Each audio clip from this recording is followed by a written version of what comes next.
dear adventurers, and welcome to the Big Adventure event.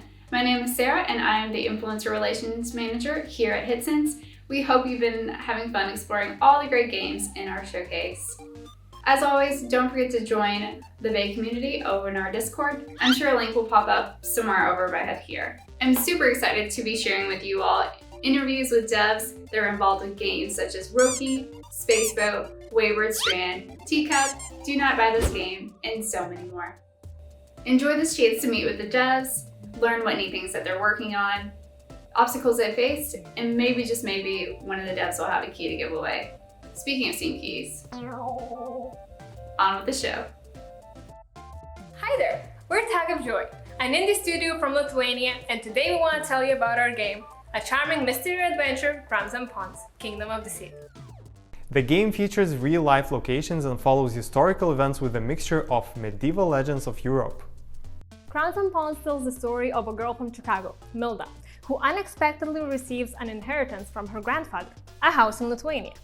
She sets off to Europe, and upon arrival, she quickly gets sucked into a dangerous chase after a mysterious medieval artifact. Our own passion for Crowns and Pawns comes from our favorite adventure classics. We had a chance to show our game to some of their creators, like Charles Cecil, the director of Broken Sword, and the artist of Curse of Monkey Island, Bill Tiller. We strive to bring innovation to the genre and strengthen player agency by including character customization, different professions, and non-linear dialogues. And don't forget full voiceover that truly brings the game to life. We have spent a lot of time designing the control scheme to best fit every device you play on. That means that with the gamepad, you don't have to move the cursor, you directly control your character and everything is accessible with the press of a button. We're an award-winning team with lots of experienced people. They have worked on games like Broken Sword 2.5, A New Beginning, The Return of the Obra Dinn, and Valhalla. We hope that you'll find Crowns and Pawns an outstanding addition to today's adventure games, just as our fans already have. Hello everybody, my name is Tom Hardwidge and I am the solo indie developer behind Tall Story Games in the UK. I'm currently working on Lucy Dreaming, which is my first full-length adventure game and funded on Kickstarter in May last year. It's a pixel art point-and-click adventure game, essentially about a young girl with a recurring nightmare. It starts off in the kind of cold, hard reality of suburban middle-class Britain, but a short way into the game you learn to control your dreams and the whole game opens up into a whole world of fantastical dream worlds that you can explore. The tone of the game is very much inspired by British comedies like Blackadder and Monty Python. As such, there are some slightly surreal moments in it, but they're all grounded by Lucy's slightly sardonic and irreverent tone of voice and narration, and the puzzles are all logical as well, if they're slightly bizarre in places. There's a huge cast of weird and wonderful characters that live both inside Lucy's brain, but also in the small fictional northern town of Figgington where she lives, and they've been brought to life with some fab voice acting too.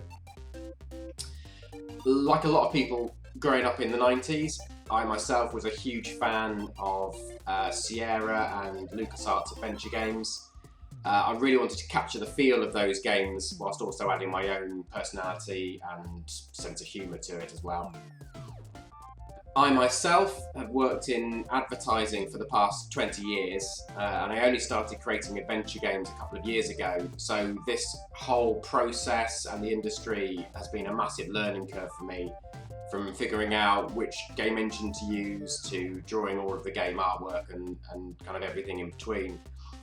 The first adventure games that I created were using my own HTML engine, but for Lucy Dreaming I've decided to use Visionaire Studio instead.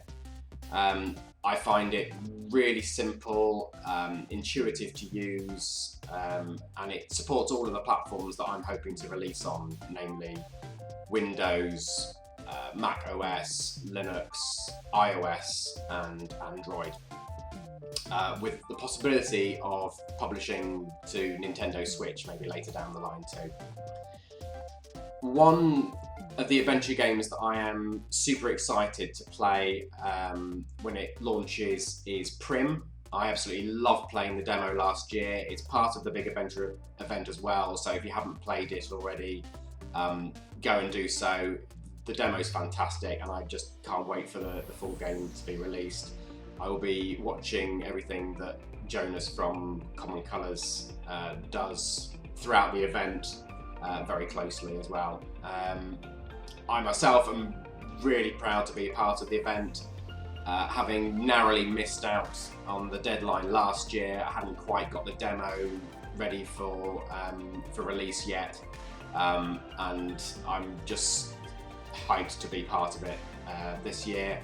And I can't wait to play some of the other games and meet some of the other developers out there as well. So nice to meet you all, and I look forward to being part of the event.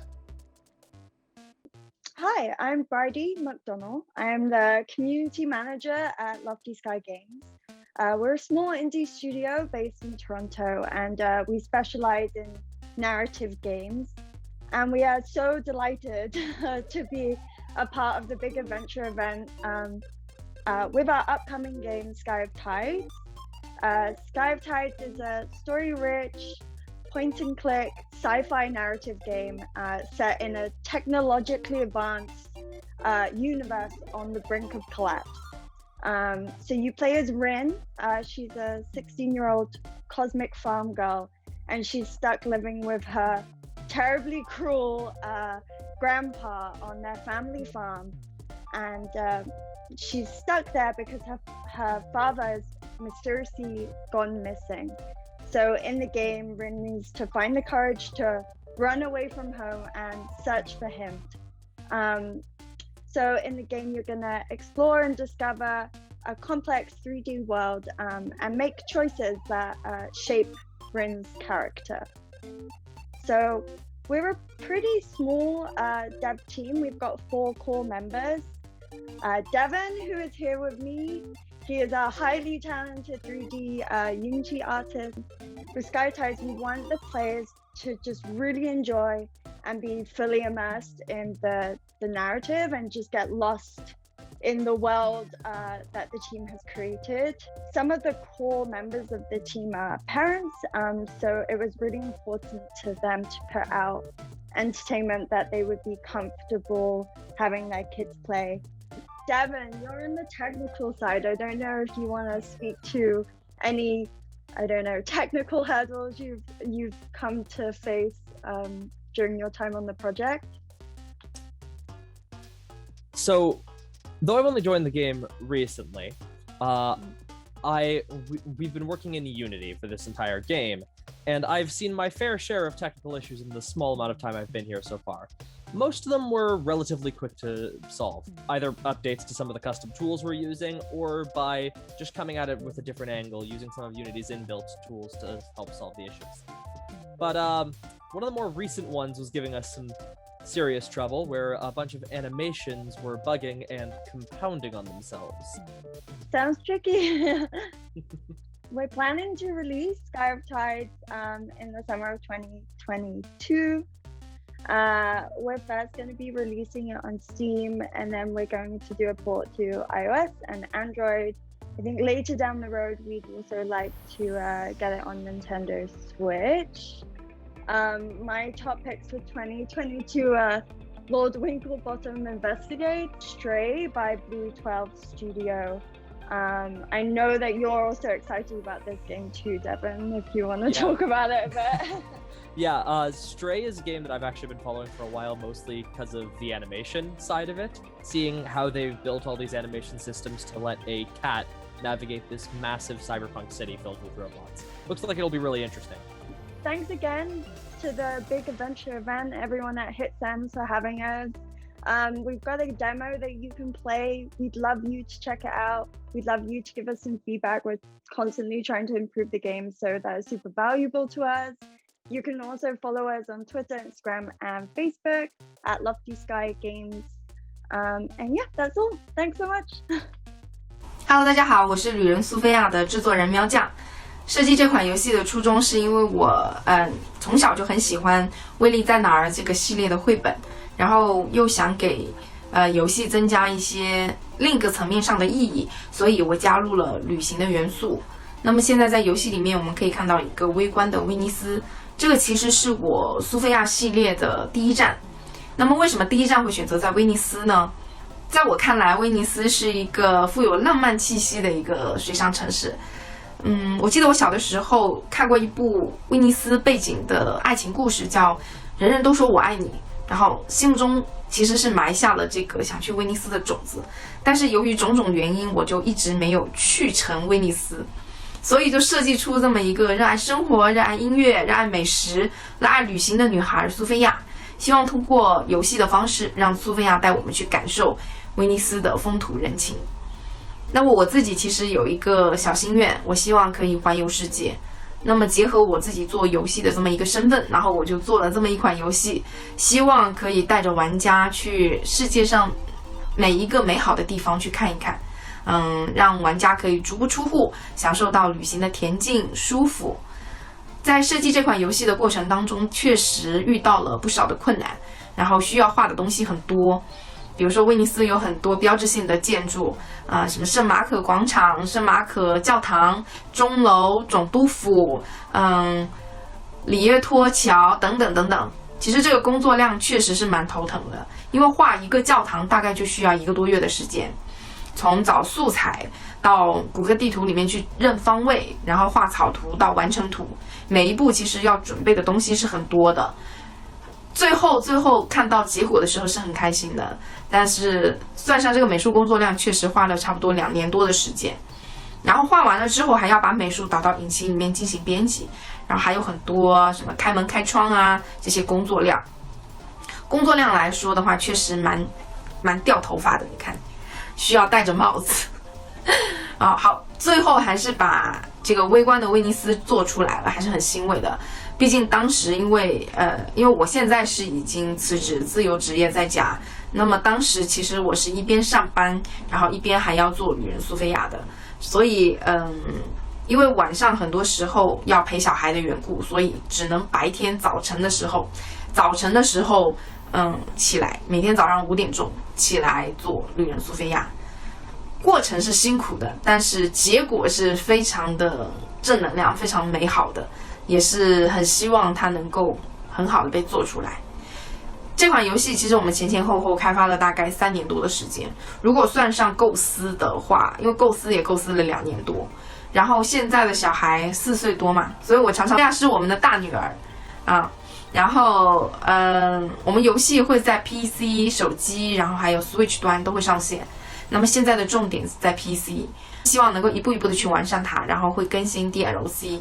暂定是在威尼斯的周边，譬如说佛罗伦萨有一个圣母百花大教堂，然后还有五渔村等等等等现在还没有完全的确定下来，希望大家敬请期待。好了，今天的视频就是这样，感谢大家，谢谢。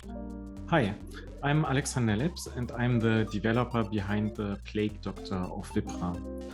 I'm from Berlin, Germany, as you might hear from my funny accent, and medieval Germany is the setting of my game. In the game, you play Oswald Keller. He's a young and enthusiastic doctor, and he was sent to the town of Vipra because there was a bad plague outbreak. So you do your day job, you have to visit patients, make a diagnosis, help with medical prescriptions, or even surgery of the highest medieval standards.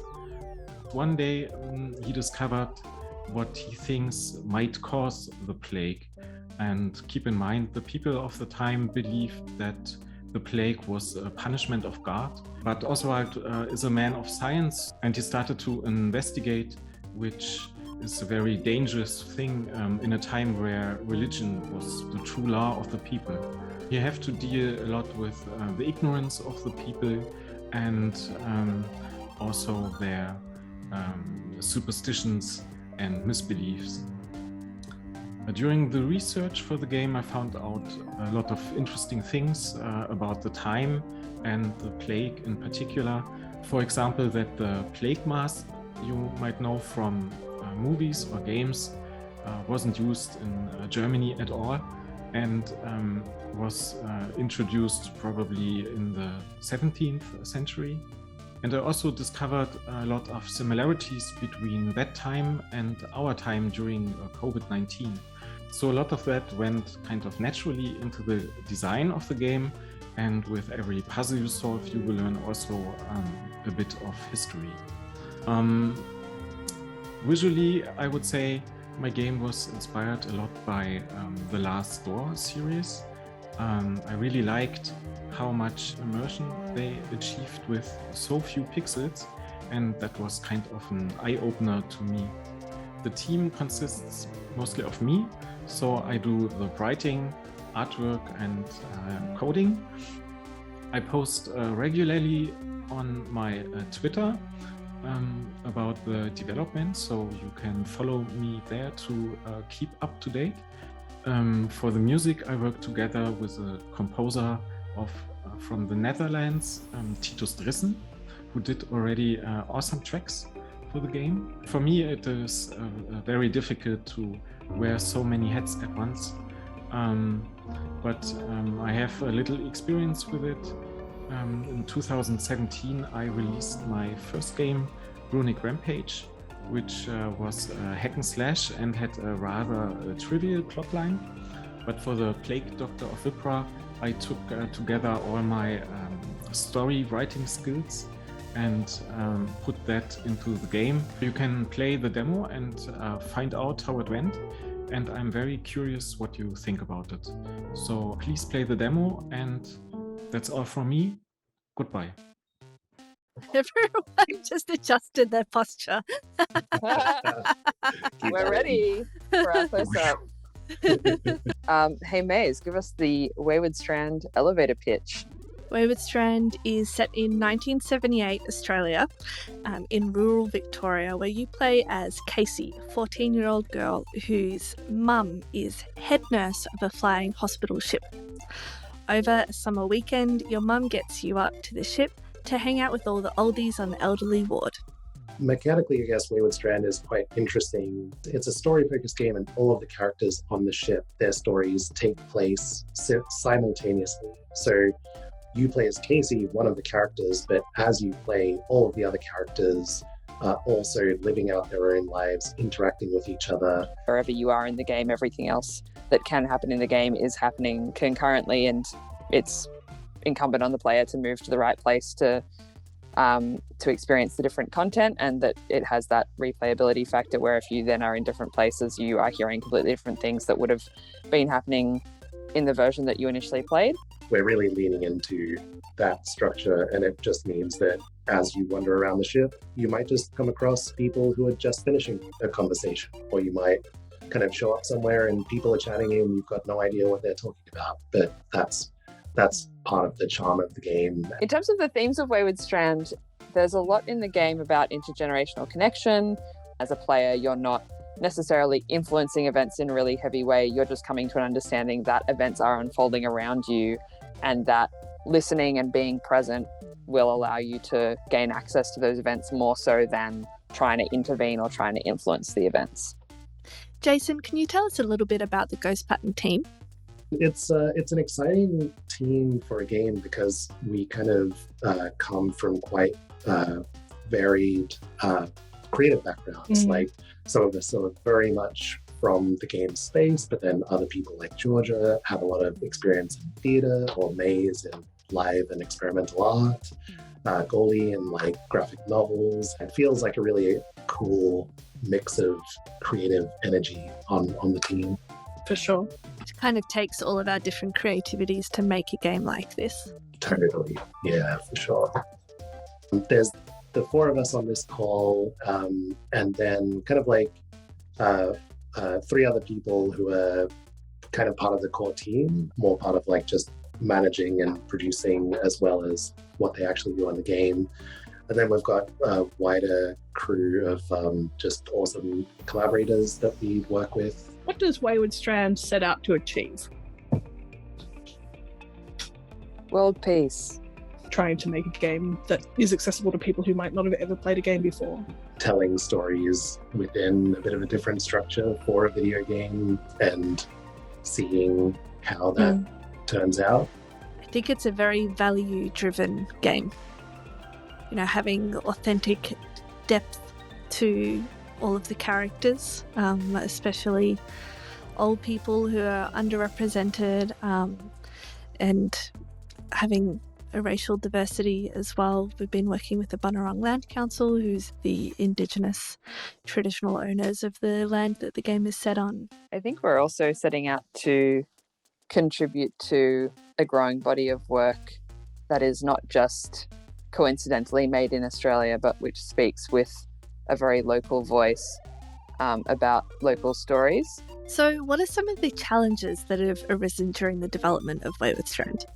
This relates to scope, but from the writing point of view, just having this game that takes place over 3 days of gameplay with 14 characters who are all concurrently living a full real-time life, trying to ensure that no matter where the player character is and no matter what that player is witnessing, we are all quite open to this game having moments of the mundane and moments of the everyday, but making sure that there is something for the player to be engaging with and something for the player to be thinking about in every moment. Christ, I've really been sitting here thinking that I'm off camera when I'm not talking. Whoops. Oh well. That's fine. I'll ask the question again. Jason, what platforms is Wayward Strand coming out on? We'll be out on Steam, of course, on PC and Mac, PlayStation 5 and PlayStation 4 as well. Keep your ears peeled for potential future platform announcements. Hello Adventure Gamers! We are Noema Games, an indie game development studio from Greece, and we have spent the last 4.5 years working on the game Aurora the Lost Medallion, The Cave, a 2D sci-fi fantasy point-and-click adventure game about an alien girl searching for her purpose in life. Inspired by old classics, it features a basic 3-verb gameplay and strives to maintain puzzle solutions as fair and logical as possible, while also tying gameplay with story and plot. The story blends comedy and drama to provide a deep, multi-layered experience, which we hope will resonate with a lot of players and leave a meaningful aftertaste as well. I'm Yannis Katsopoulos, founder, team leader and lead programmer in Noema Games, and now I would like to present you the rest of the team. Hello, I am Fivos Markatos. I am the game designer and game writer for Aurora the Lost Medallion, The Cave. Hi everyone, I'm Thanasis Radoglou. I'm the art director and lead animator of Aurora the Lost Medallion. Hello, I'm Nikos Zelepis. I'm an illustrator, graphic designer and concept artist. Hello, I'm Stratos Zelepis and I'm also a graphic designer, an illustrator and concept artist. What other games were inspirations for our own? More or less all previous adventure games act as an inspiration to this one, but if we were to pinpoint the 2 greatest inspirations, it would have to be those of the Curse of the Monkey Island and Broken Age. I think that the Double Fine Adventure documentary started something in the adventure game industry, and I think this game wouldn't exist without that documentary to inspire us all to, chase this love for the genre. The game itself, Broken Age, has definitely influenced the story and the feeling a bit. We were playing it a lot when we were making Aurora. And the Curse of Monkey Island definitely has affected the puzzles and a bit of the humor, I think. What other games? Mainly the old LucasArts classics, like the D, Grim Fandango, Monkey Island series, and Indiana Jones, and Double Fine's Broken Age from the newest ones. What's been the most difficult aspect of creating our game? The most difficult decision to make? The lack of experience was the biggest issue in our case, because none of us had any experience in game development. I think the most difficult aspect of creating this game, or better, the most difficult decision to be made is a decision that we had to keep making, and it was that of continually pushing ourselves to improve and thus to polish the game even further. We could at some point have released the game at a much weaker state. I mean, what we have now, despite the exhaustion, is definitely worth all the effort. And I'm glad we did it, and I hope we continue to do it on a reasonable basis. What are favorite retro adventure games? For me, definitely was The Dig of LucasArts, and also Indiana Jones and the Last Crusade. Actually, Indy was my first graphic adventure game. I was completely captivated by the gameplay and atmosphere. Two games that gave me huge inspiration were Indiana Jones and the Fate of Atlantis and The Dig. I think that my favorite retro adventure game is Broken Sword, because it was the first one that I've ever played and I really enjoyed it. The Curse of Monkey Island, for sure, yeah, absolutely. What's another adventure game we're excited to play? For me, Siberia the World Before, The Season of the Warlock, Space Venture, and Star Mazer. I don't know which one to pick, but the first that comes in mind is Dexter Stardust, Adventures in Outer Space, and that's because I really like their style. My favorite upcoming project, I think that it's Unusual Findings from Epic Llama, because it really has some Stranger Things vibes. In what platforms will release our game? The game is going to launch on PC, followed afterwards by an iOS and Android version, and if all goes well, we will release it on consoles. Thank you all for watching. We are Noema Games, and we hope to release the game by Q2 of 2022. Wishlist the game on Steam.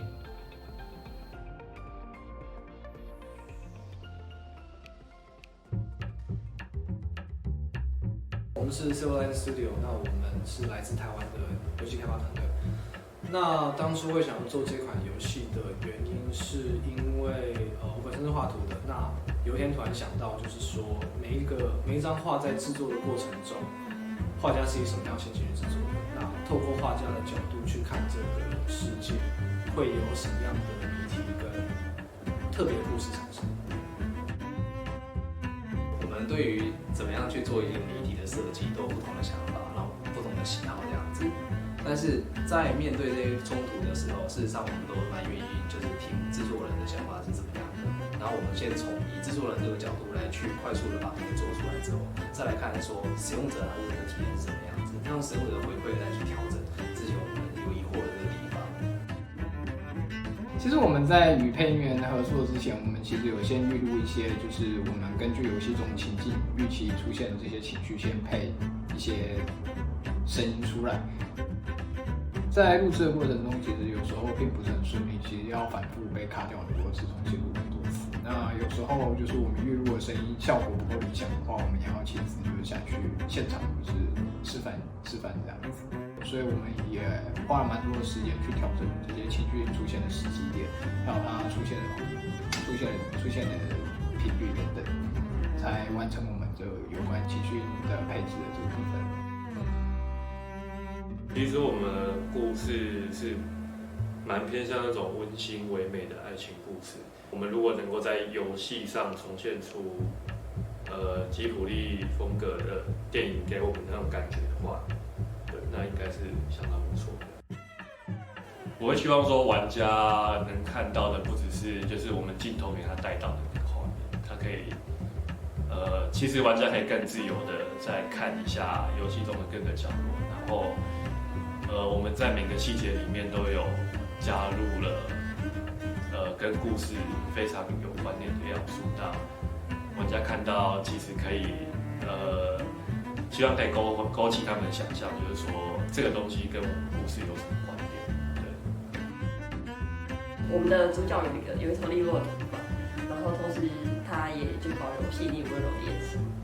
就是当时我们在设计这个角色的时候，其实是希望可以塑造出一个就是中性的角色，然后希望这个就是这种情感的事情，它是不被性别的框架就是限制住。希望每个人都可以就是借由主角的眼神或是他视角，就体验一个美丽的故事。我们会花蛮多时间，都是像说，比如说点击的回馈啊，或是整个运镜的一个节奏啊，或是甚至有些特效的氛围，那边其实花蛮多时间去多方的尝试，然后去找出来，真的是让我们的故事的体验上面是更完整的。对，然后测完之后也会有请专业的 TA 帮我们做一个验证，这样。在游戏里面有些油画绘制的谜题的部分，我们就是做了很多，为了做那个油画效果，做了蛮多细节，就希望大家在玩的时候可以因为这些细节的感受更沉浸在游戏之中，觉得这就是对我们来说最大的反馈。我觉得我们之前团队有做那个外部测试，那时候有招募大概40个人来做游戏的内测这样。那当时其实大家因为都可以完整的体验到所有的游戏剧情，当时候收集到许多的回馈，就是大家非常热烈去讨论游戏设计的一些情节，然后内容还有结局，大家非常的热烈去猜测这整个故事的设计这样。那我觉得这是一个非常有趣的部分，所以也会很希望说等游戏上市之后可以看到大家针对我们的游戏故事剧情，然后可以有更多不一样的想法跟诠释。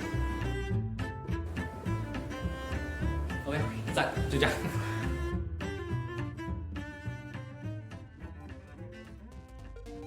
Do Not Buy This game is being built on the Unity game engine, and there aren't a lot of technical problems along the way.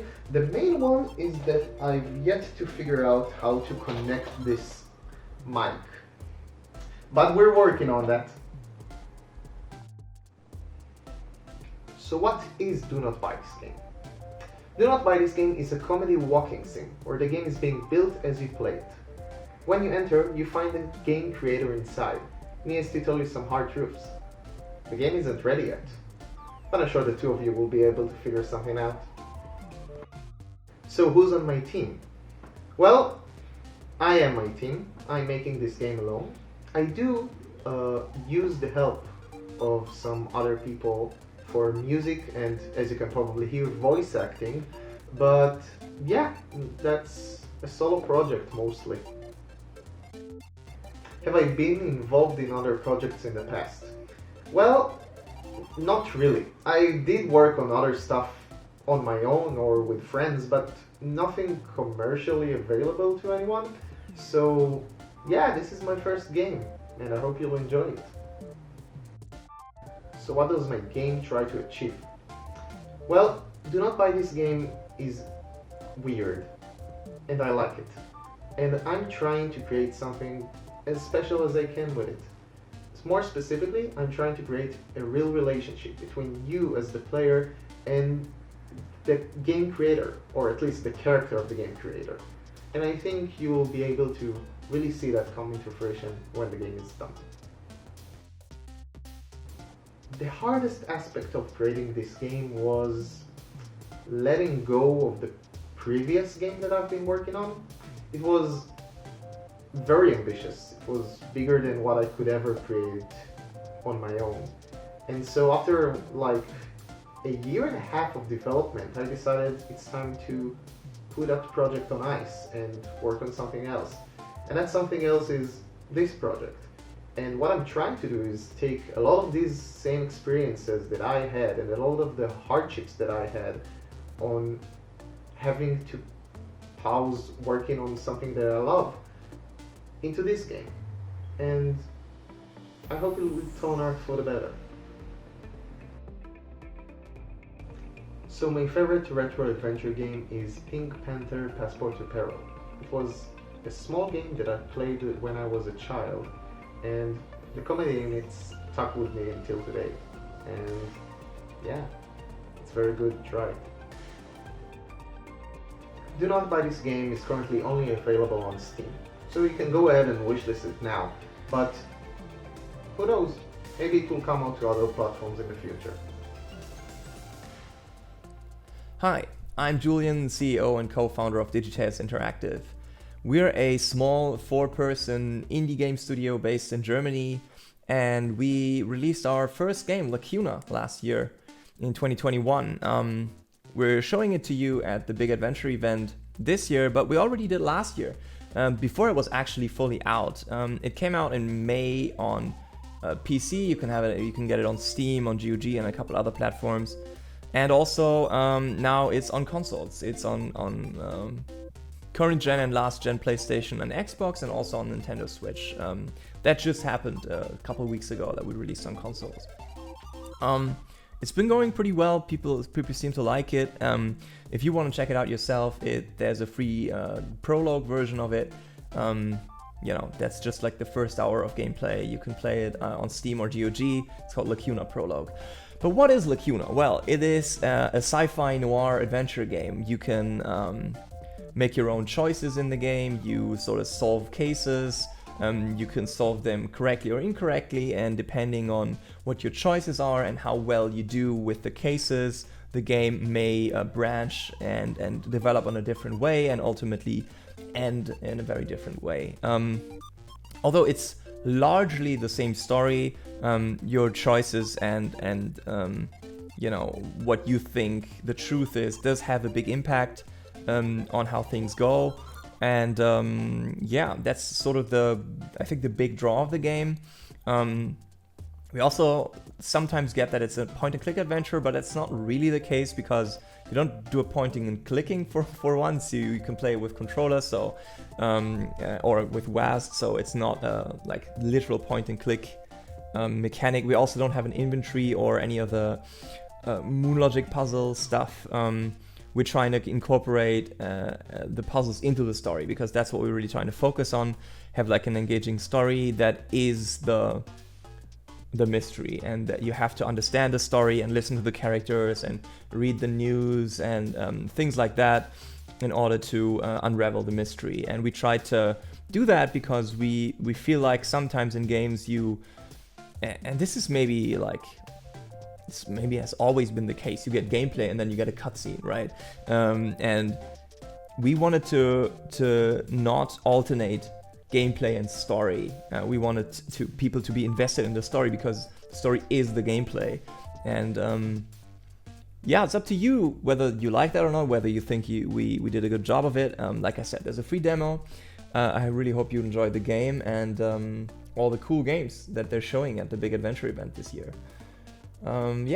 That's pretty much it. We have a new project in the works, but it's gonna be a while until we announce it. Just follow us on Twitter or Instagram or on Steam, and you'll learn about it eventually.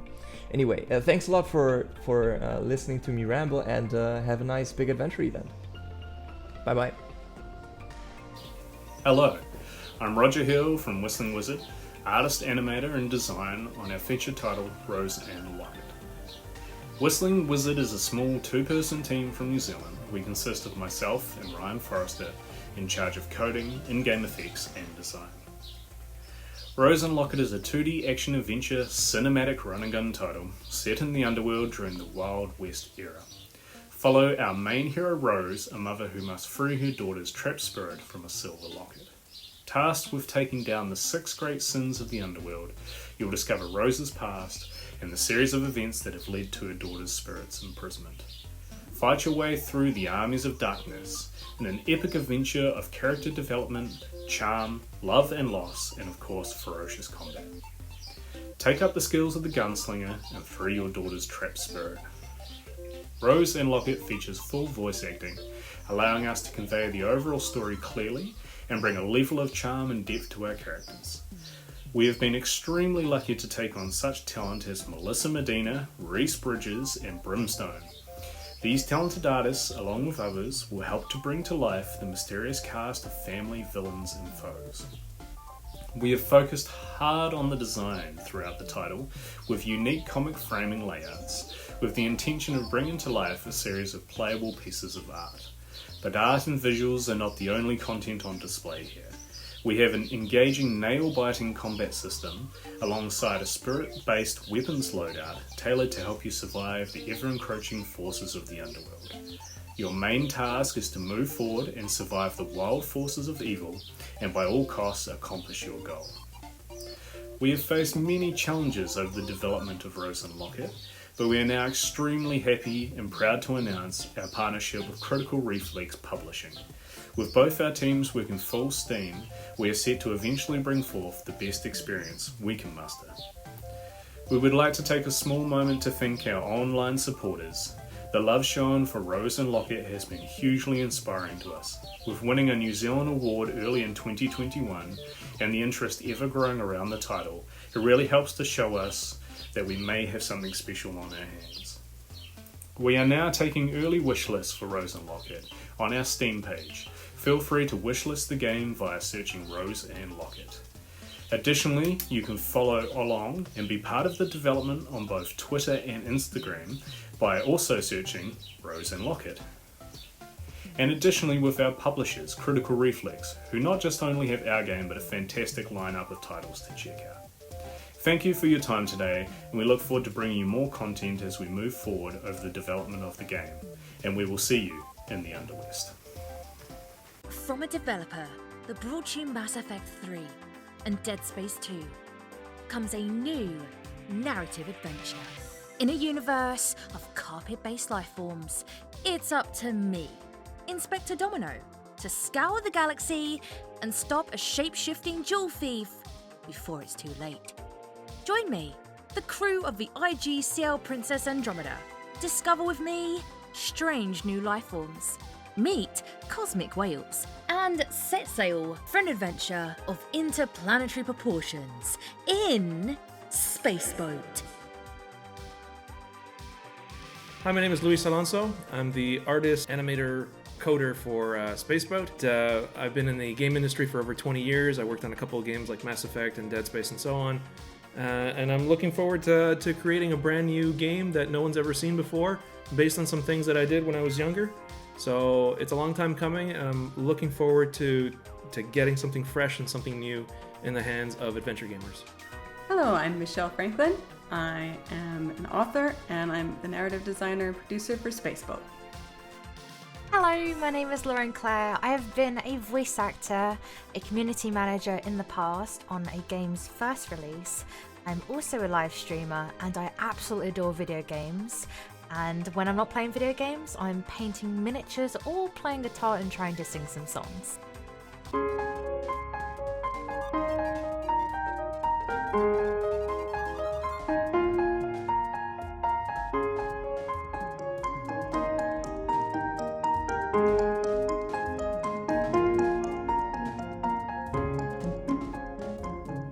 Hello everyone!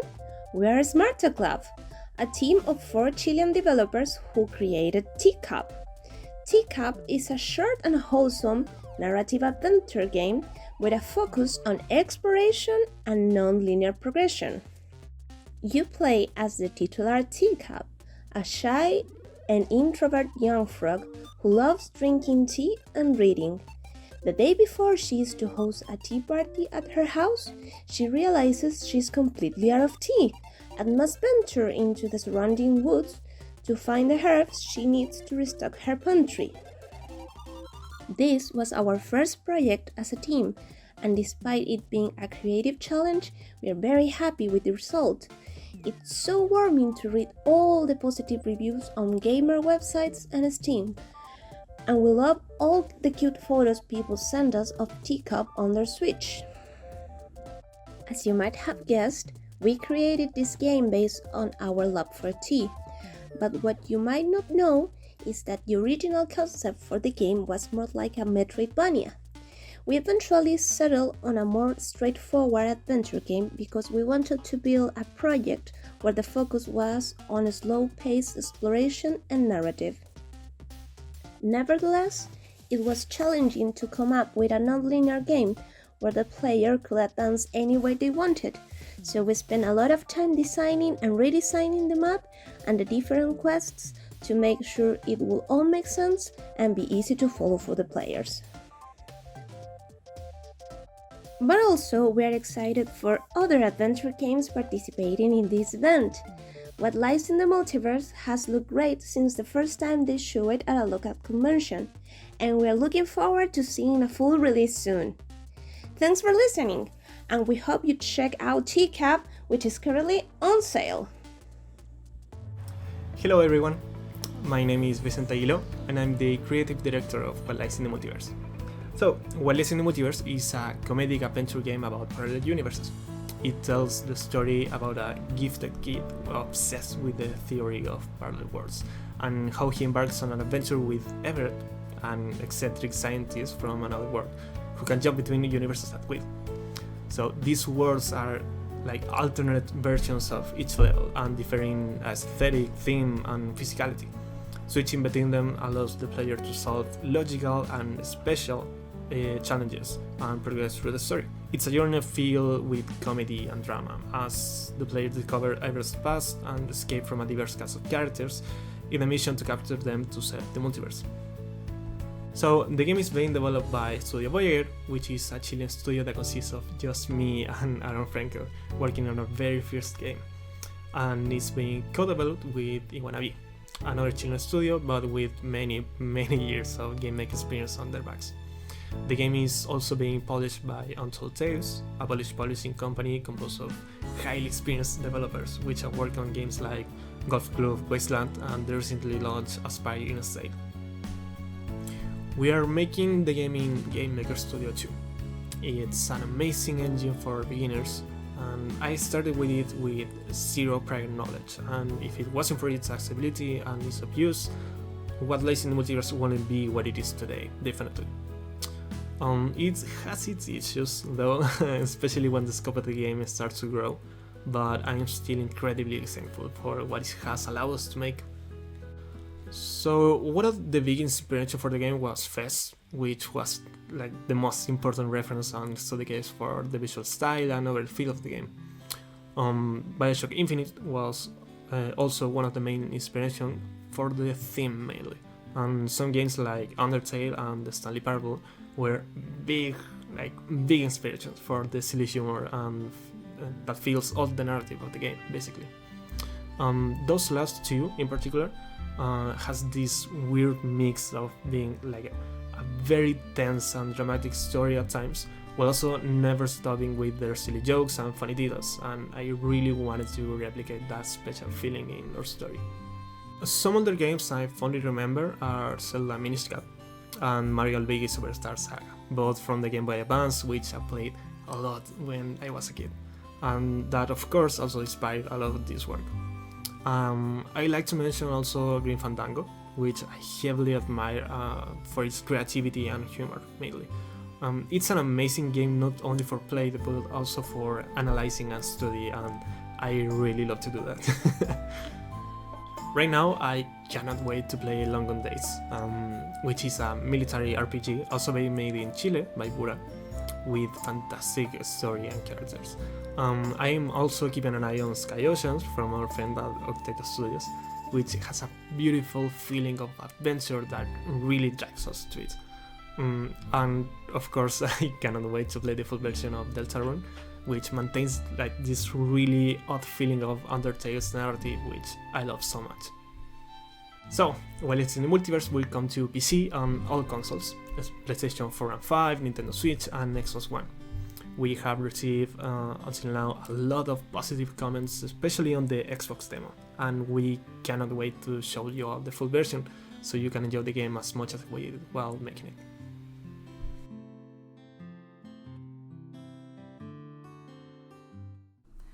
Greetings, adventurers! We're Winsler Games. I'm Katie, and I do the coding and the art and a bunch of other stuff. I'm Audrey. I do coding, music, and a bunch of other stuff. Hey, we also have Heather, a third team member who can't be here today because she was kidnapped by pirates. But she does music, art, and a bunch of other stuff. How about that? Oh man. Yeah. So we're the developers of When the River Runs Dry, which is a narrative adventure game. It is about a deer named Luna. She lives at the bottom of a mountain. But the river has run dry and her water supply is starting to run out.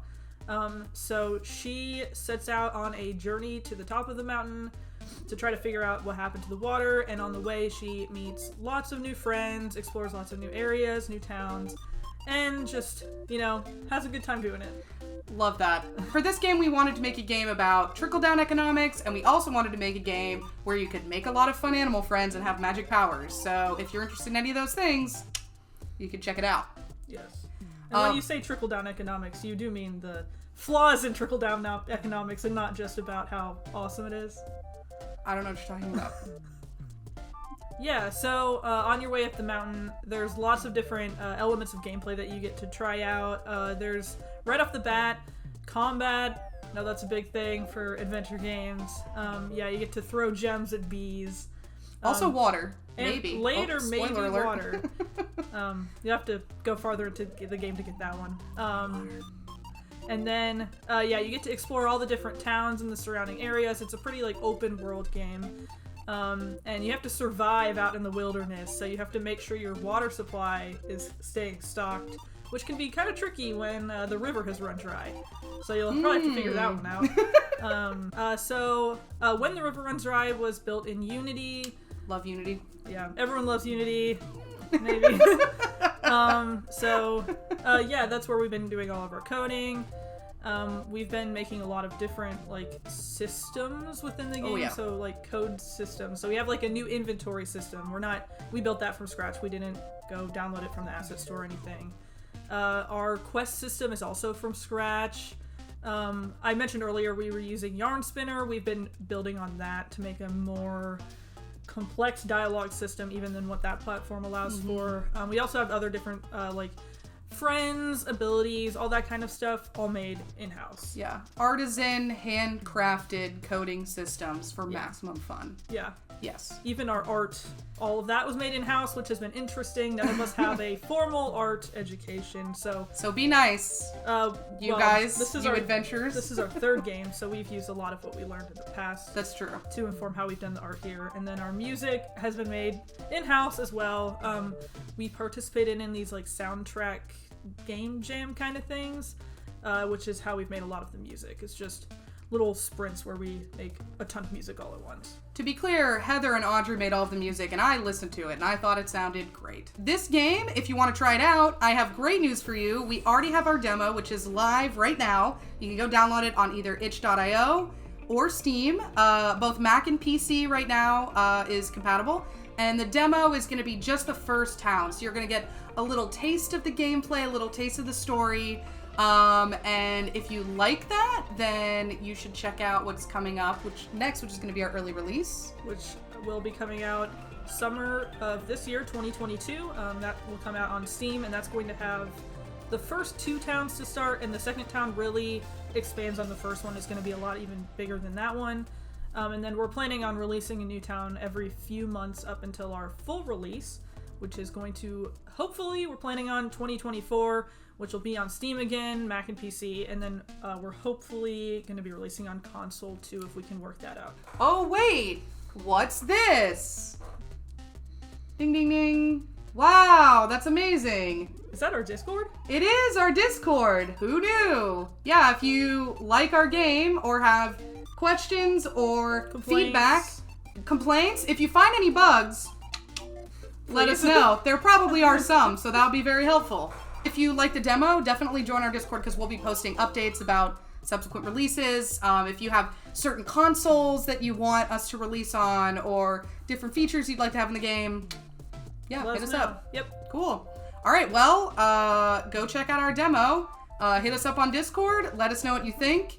And good luck adventuring out there, everyone. Thanks for listening. Thanks for listening. Bye.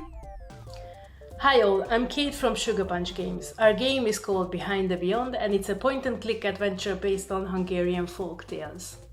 It's got a 2D cartoony style, and it also features some RPG elements like improvable skills, wearable items, and multiple endings. Our team is quite small, it's actually mostly me, but I do work occasionally with some very talented concept artists, actors who are providing the voiceovers, musicians, and so on. What does your game set out to achieve? Well, first of all, we would like to have a good game, something with an original story, and delivered in a way that is enjoyable for everyone. And second of all, because most of our team is Hungarian, we would like you to get to know Hungarian culture a bit better. So you will see lots of Hungarian folk art, hear some Hungarian folk music, and hopefully you just get acquainted a bit more with the folklore in general. What other games were inspirations for your own? We definitely love the LucasArts classics, so you will see lots of references to Monkey Island, and from more recent games, I do love Mass Effect, so so you'll see bits of our references to that as well. What has been the most difficult aspect of creating your game? I think because we have this very cultural theme, it's the most difficult part is conveying the message in a way that is understandable for everyone. So we can't expect any background knowledge, whether it's in the story or in the puzzle.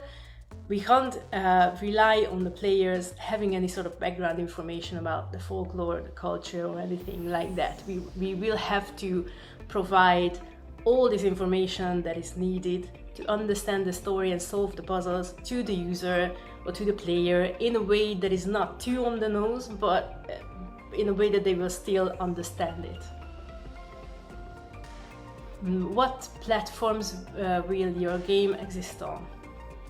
At the moment we are focusing on PC, Mac and Linux, but I would love to see our game on consoles. We don't have any plans just yet, but if we will have the time and the means to do it, we would definitely like to expand to consoles as well. And that's about it. Thanks for listening to my little interview. Hey, I'm Rebecca Harrison, and I am creative director and founder of Flighty Felon Games, a Canadian game dev studio that focuses on creating unique narrative experiences. And we are making Freeride, a personality test that plays like an action RPG, a magical mystery beyond death, to the end of the universe and back, all to find out who you are and who you really want to be.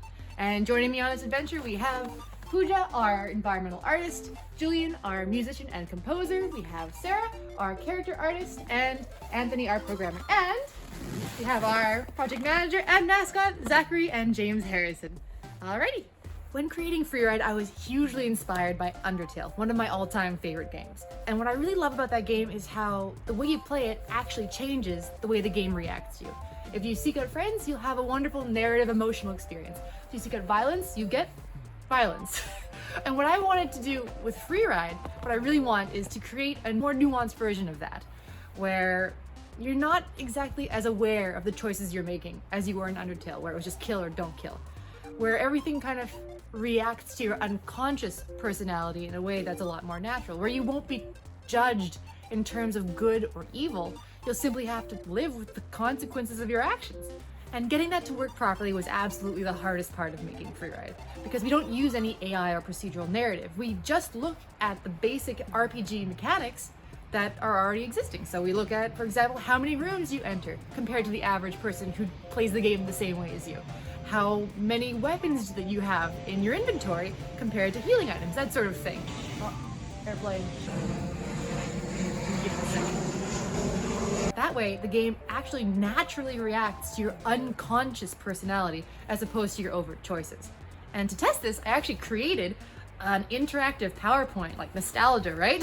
to test the entire thing. And I've gone through it with about 10 testers, and each of them has had a completely different experience from the others, just based off of what they naturally chose to do. And if you want to check that out, it's actually playing as a broadcast right now on our Steam page. So, and for my favorite retro adventure game, I have my Game Boy Color from when I was like 8 with Pokemon Red. And let's see if this turns on.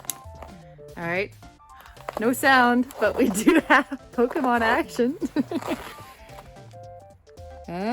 Dun, dun. I'll do the sound. Dun, dun, dun, dun, dun, dun, dun, dun, dun. You can hear it creaking from the cold. Oh my god, I'm turning this off. Okay. And in terms of some modern adventure games that I'm really excited to play, I'm genuinely excited to go through the Big Adventure event catalog and see what amazing things that other developers are making right now. I don't know what it is yet, but I'm gonna find my new favorite. Put my mittens back on. Excuse me. Whew, okay. Anyways, thank you all for listening. Really appreciate it. Here are some Steam keys to Doki Doki Anomaly, our studio's previous release, a horror dating sim. And I hope you guys all have a great day and enjoy the event. See ya. Hi there, this is Pontus from Warm Kitten, and I'm going to talk a little bit about Justin Whack and the big time hack. So I have a few questions here to stop me from rambling too much. So a quick elevator pitch for your game. Tell us what it's about. So it's a cozy 2D point and click adventure game with multiple playable characters. There's time traveling involved, so there's scary looking robots trying to hunt time travelers and stop them from messing about with the timeline. But at the heart of it, it's a love story. Yeah, a love story with plenty of silly robots. So that's the pitch.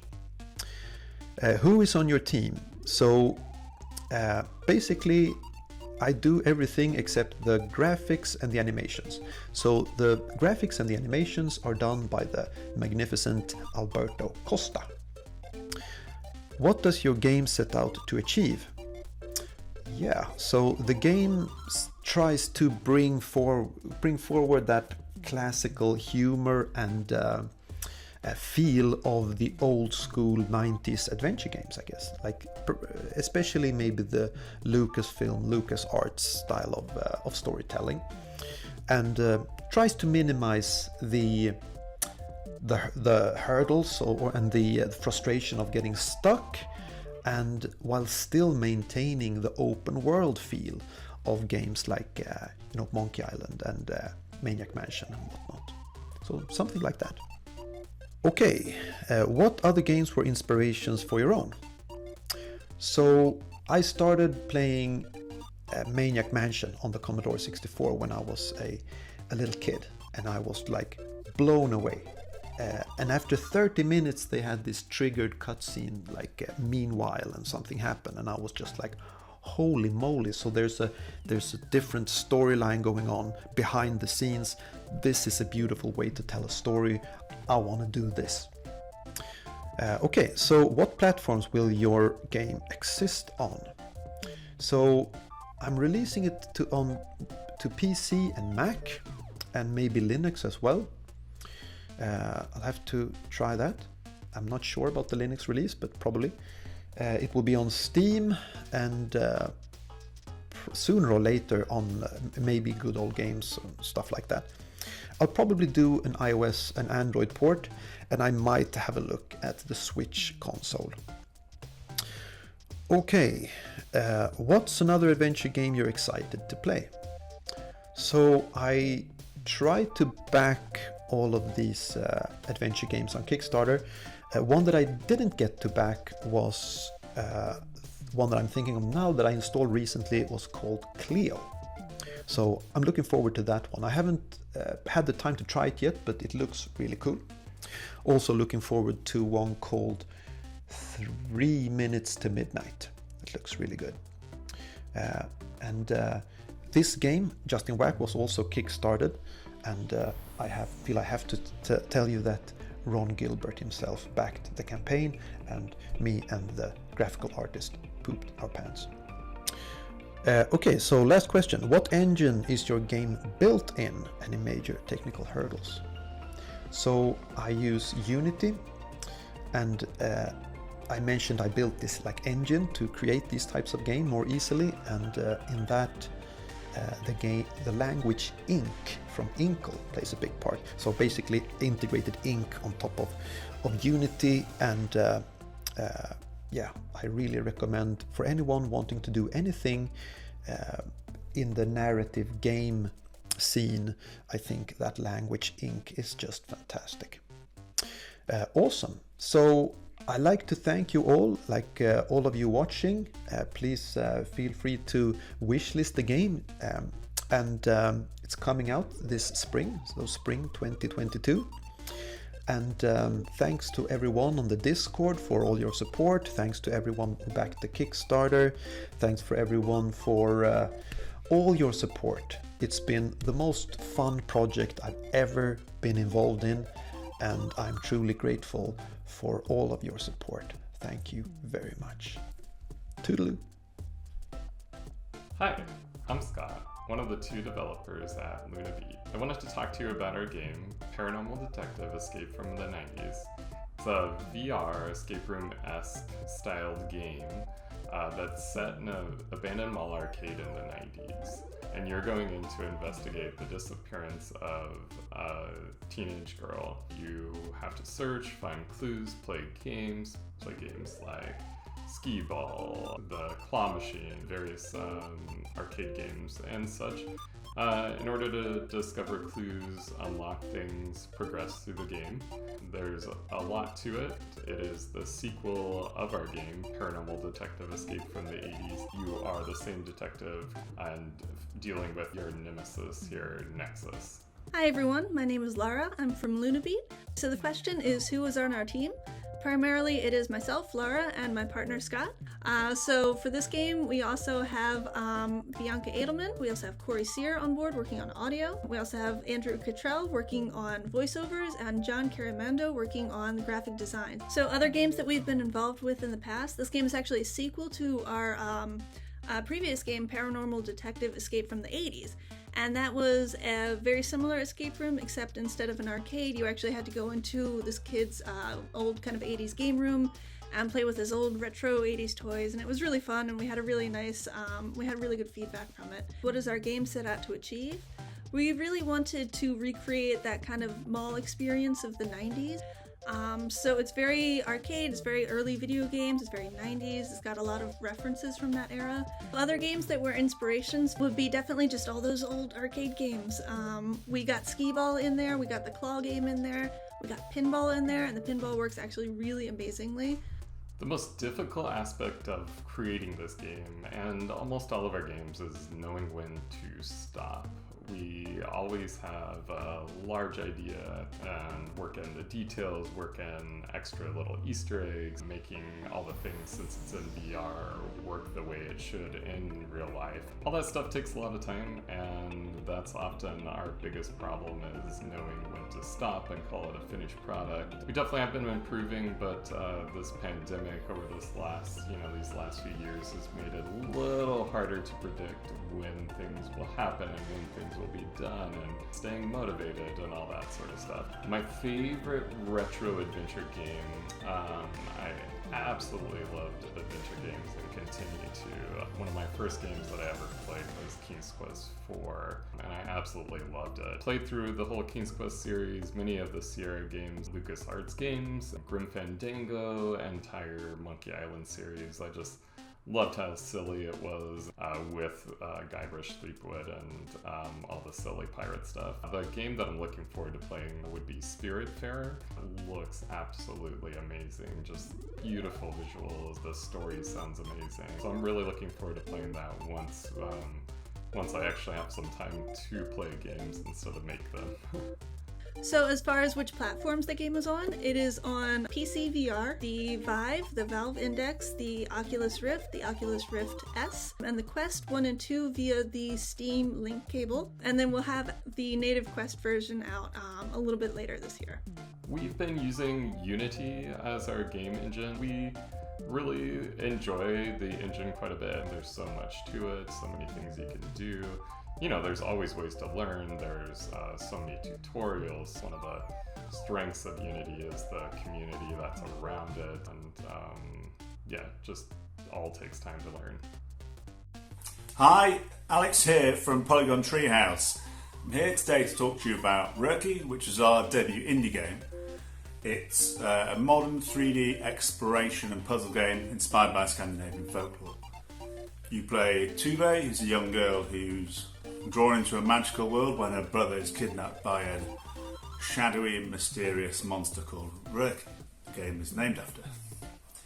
And as you venture deeper and deeper into this ancient wilderness, you'll meet creatures and monsters of folklore. But Rurky is a non-violent game, and so instead of, like in some other video games, when you meet monsters, you try to hack them to pieces or shoot them in the face. In our game, when you meet creatures of folklore, you're talking to them, you're finding out what they're struggling with, seeing if you can help them. And if you can help them solve their problems, they in turn will help you unlock paths deeper into the wilderness. And TheBAE is a young adventurer. She has eyes unclouded by age. She has the ability to look past their monstrous, scary image and see the humanity underneath. And in today's world, having a game with an undercurrent of kindness in it was something that was really, really important to us as developers. And so a bit about Polygon Treehouse. We are a relatively new indie studio. As I said previously, this was our first game. We were founded about 4 years ago by me, Alex, and Tom, and we were both ex-PlayStation art directors.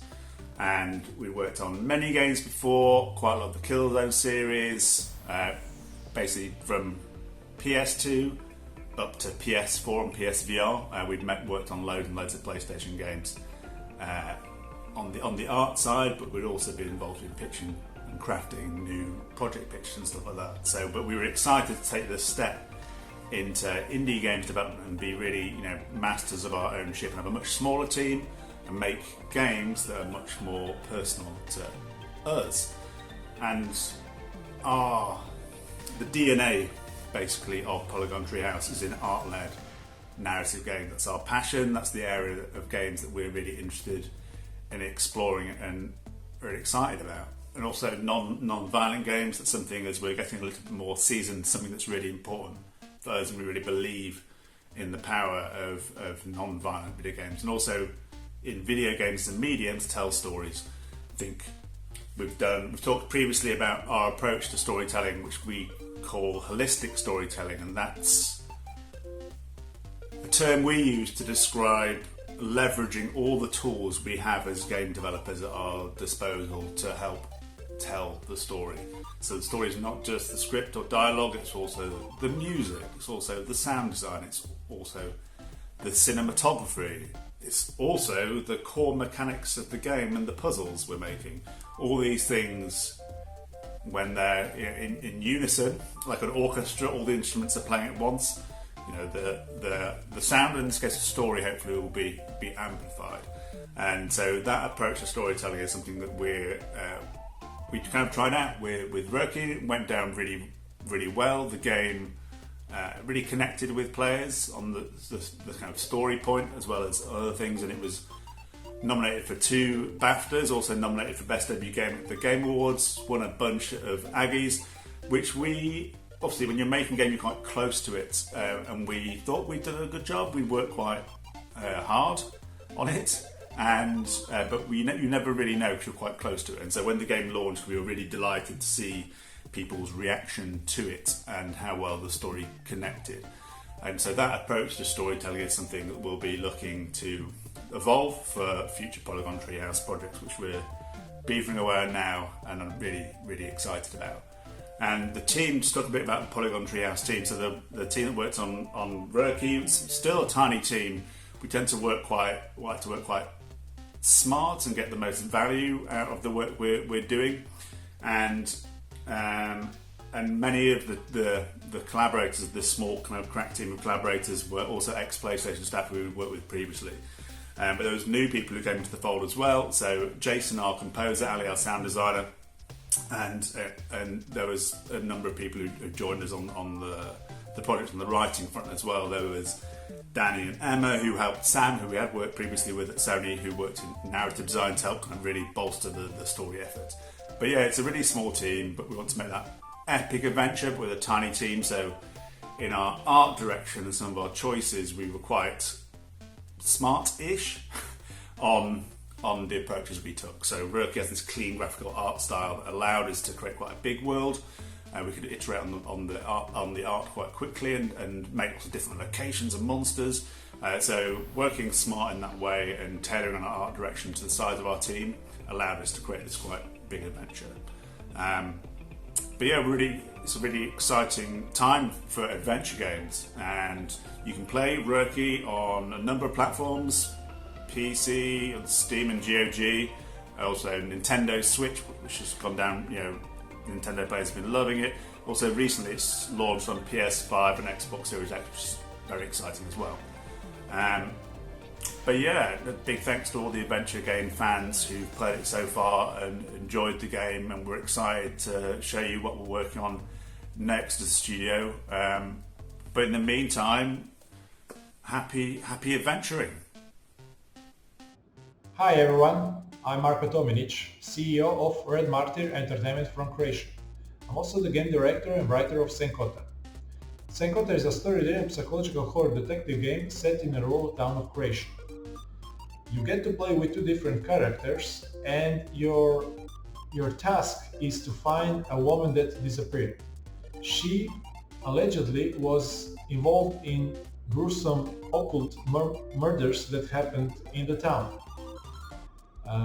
Your decisions really matter, so what you decide to do shape not only the storylines you get to experience and the multiple endings, but also the fates of other characters you encounter in the game.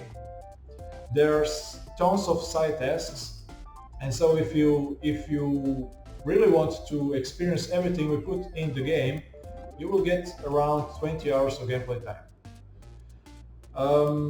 This is my first game project, but also this is the first project our studio released. So yeah, we are rookies. Games that inspired Senkota were definitely Black Mirror and Broken Sword. The most difficult aspect of creating Senkota was definitely creating the framework in Unity. Since we are using RTC Draft to write and narratively design the whole game, so write the dialogues and the whole text, everything, we had to create a framework in Unity to be able to use this data from RTC Draft. So this task alone took us probably almost 2 years, and we are still refining it. So yeah, the framework was a giant task for us. A favorite retro adventure game of mine is Baldur's Gate. I really love RPGs, and Baldur's Gate is my favorite game along with Fallout 1 and 2. But Baldur's Gate aged really well, so if you're asking me really for an adventure game, point and click and retro, I would say Maniac Mansion.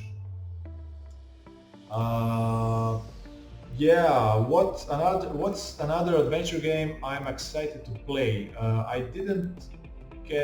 don't have enough time to play video games lately. It's mostly for analysis and to see what other players love to play. But when I finally find some time, I will definitely play Gibius, the point-and-click adventure, and Tyrant, the RPG made by Obsidian Entertainment. That's all. Thank you. Bye. Hi there, I'm Julia Minamata, and I'm the game developer behind The Crimson Diamond. It is a mystery adventure game set in Canada in the early 1900s, and you play Nancy Maple, who is a rookie mineralogist and reluctant sleuth who gets sent up to Northern Ontario to investigate a diamond claim. While you're there, you will get to explore the lodge and the surrounding areas. You will meet a cast of intriguing characters and get to ask them questions and listen in on their conversations, and hopefully you'll solve a few mysteries along the way. And there is a demo available on Steam and on itch.io. It is available for Windows PC and Mac, and I'm kind of pretty much do everything on it.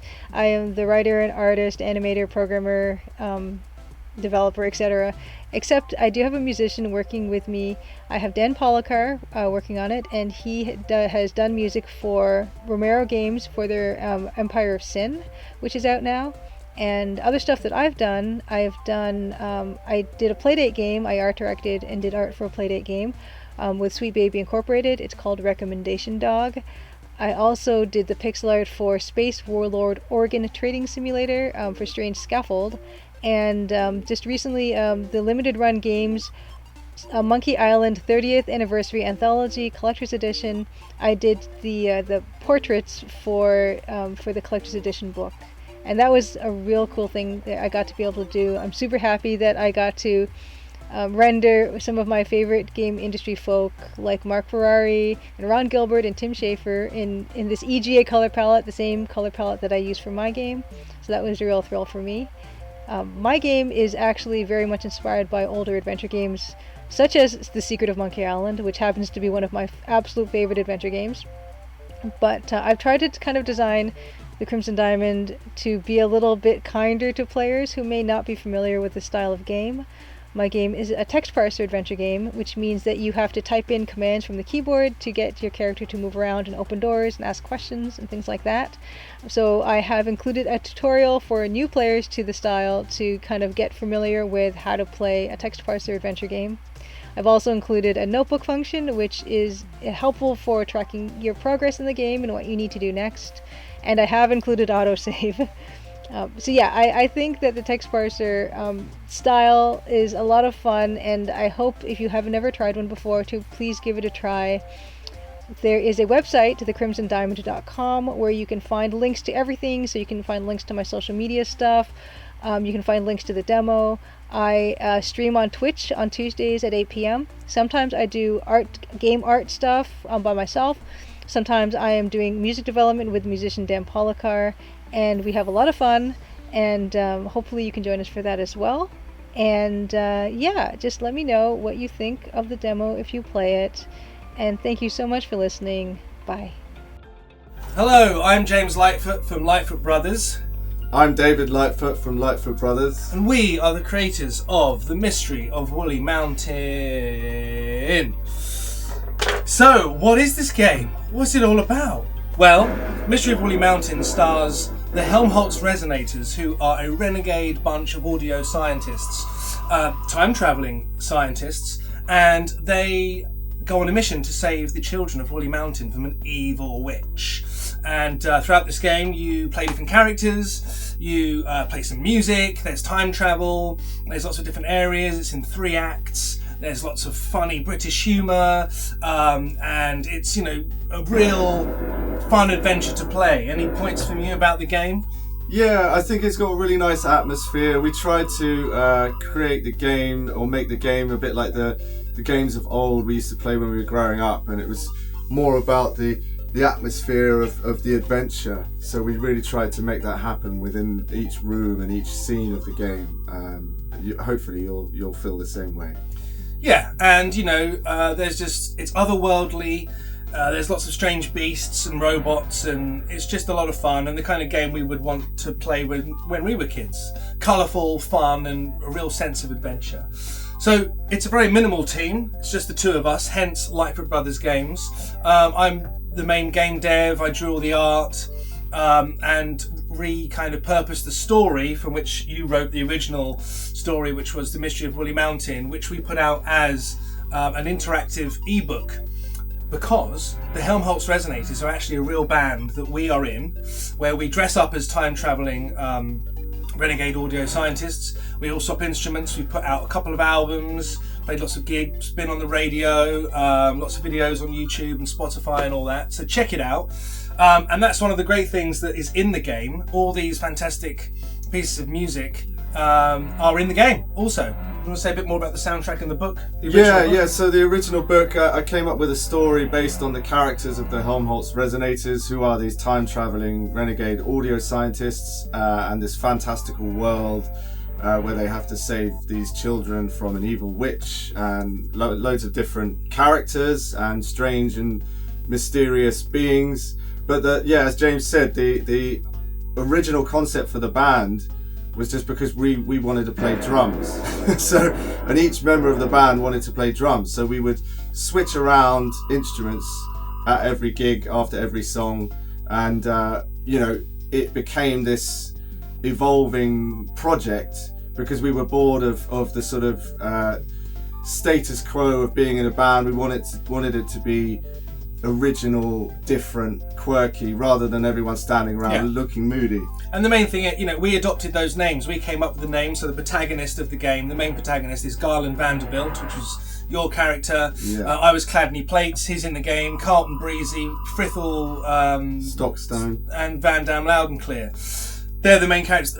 They were who we were in the band. You can see them here. This is Auto, their robotic butler. This is Carlton Breezy, bit of a drunk. This is Cladney Plates, bit of a Lothario. Carlton Breezy again, and Garland Vanderbilt there. A couple missing, but you get the gist. Loosely based on the actual. Yeah, loosely based on the actual. Obviously not too much. So you and our good friend Johnny Barnard did all the music and sound effects for the games. That's where your kind of expertise lies. We've kind of said what we set out to achieve with it, which was to evoke those games of yore that we used to play. Point and click adventures being the games we loved mainly and would replay and just remind us of our childhood. I think, the most difficult aspect of creating this game was making a game. It was our first proper game. I just decided one day that's what I wanted to do. We saw the Helmholtz Resonators as being the perfect vehicle for making this point and click game, and taking that ebook, which is on iTunes and all that, or Apple Books, for you to download and enjoy.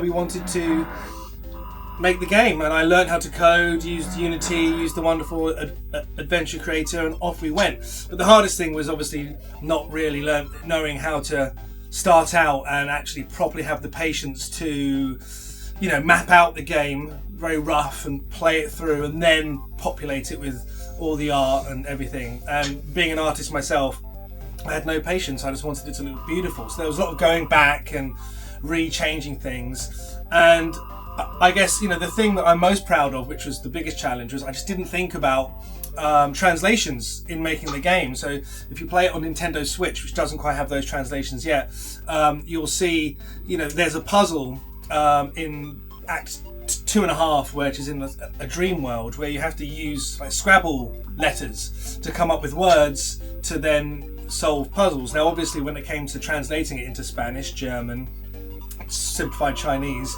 that's not going to work. So I had to redo the whole puzzle with kind of images on these Scrabble pieces, which is on the Steam and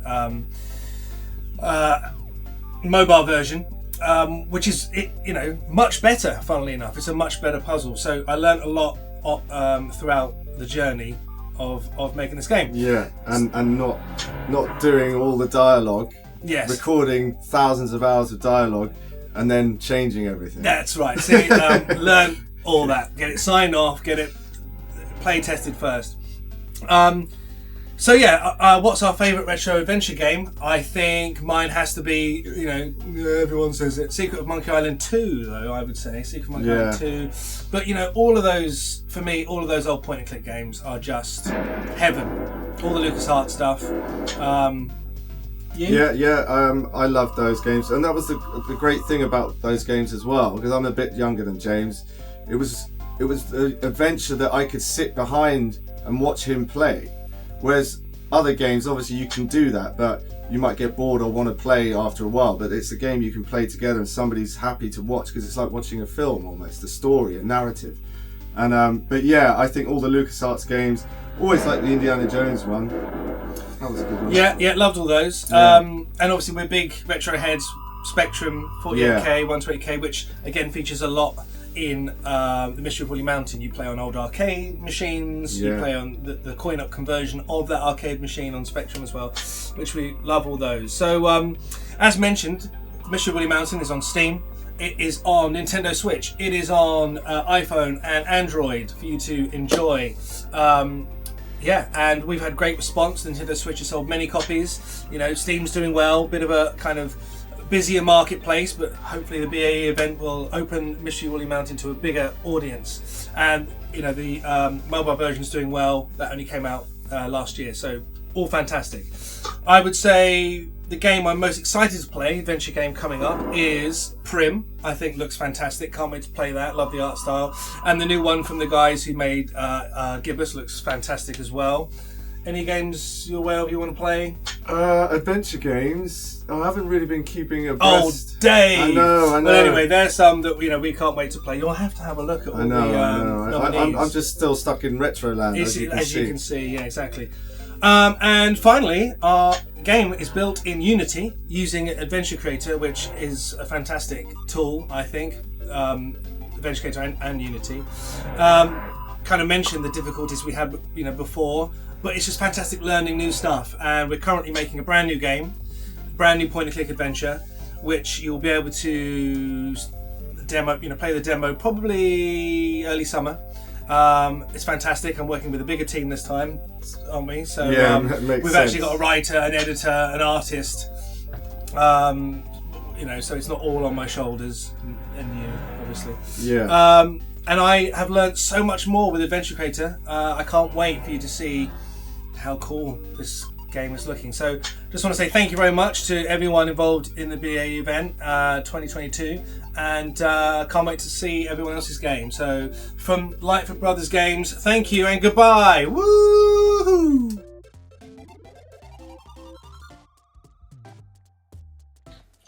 Hi, my name is Yutz, and I'm part of a video game collaborative called Geography of Robots. We're a small group of artists, devs, musicians, creating media about the American South. And our first game is a game called Norco, which is about a small industrialized town along the Mississippi River in South Louisiana called Norco. It's where I grew up, and is in some ways the culmination of a lifetime of research into the region.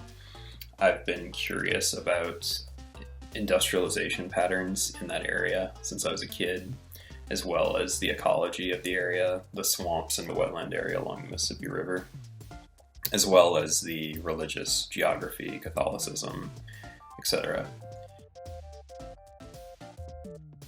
And the game itself is a point-and-click narrative adventure that folds a lot of these themes, along with several others, into a interactive experience that follows Kay, a transient young person who has returned to Louisiana after her mother's death to settle her estate, only to find that her brother has gone missing. The game itself is pretty experimental and pretty surreal, and we've experimented with a few different gameplay mechanics, but primarily it's a sort of traditional point-and-click adventure. Norco at its core as a game and a story is really about a place, the place Norco, and the people who live there, the environment around it, and the environmental issues. And so it makes a natural fit as a point-and-click or an adventure game, because those are all about being immersed in a world, finding yourself in a place, investigating it, talking to the people, getting to know them, and using all of this information that you've accumulated to sort of get through to the end objective. So not long after we started working with Raw Fury, we were asked to participate in Tribeca Festival's first games festival. And that was incredible because, it was a very small pool of entrants and some phenomenal games that, all of us had basically independently been following for ages by that point. So it was just incredible to be in such good company. And we were all absolutely blown away when we actually won the award for excellence in art and storytelling. And so since then, we've been working on the demo and working on the full game. And we've taken that demo from last year, we've given it a fresh new paint job, there's new characters, new narrative, new gameplay sequences. So if you checked it out last year, there's a lot of new stuff to check out. With that being said, please try Norco out, let us know what you think, and thanks for watching. Thank you for watching.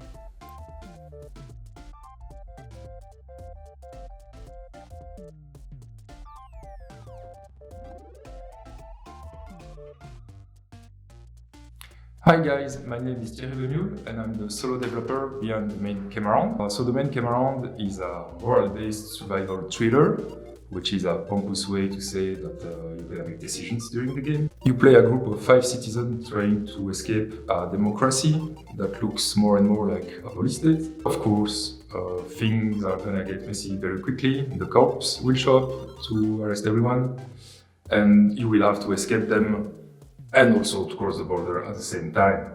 During the adventure, you're gonna have to make a lot of tough moral decisions, and it will impact the story of the game and also its ending.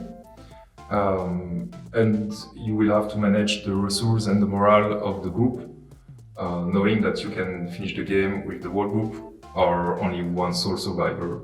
I started working on the game because I was worried about the rise of authoritarianism in Europe, mainly because of the repression of a lot of social movements in the past years, and also the growing power of fascist organizations. Yeah, I was just paranoid about that, nothing happened. The main inspiration for the main game around are titles like Gods We Be Watching and This War of Mine. But if they were made by only one guy with little programming or artistic background, I just asked myself one day, like, how hard can it be to make a game?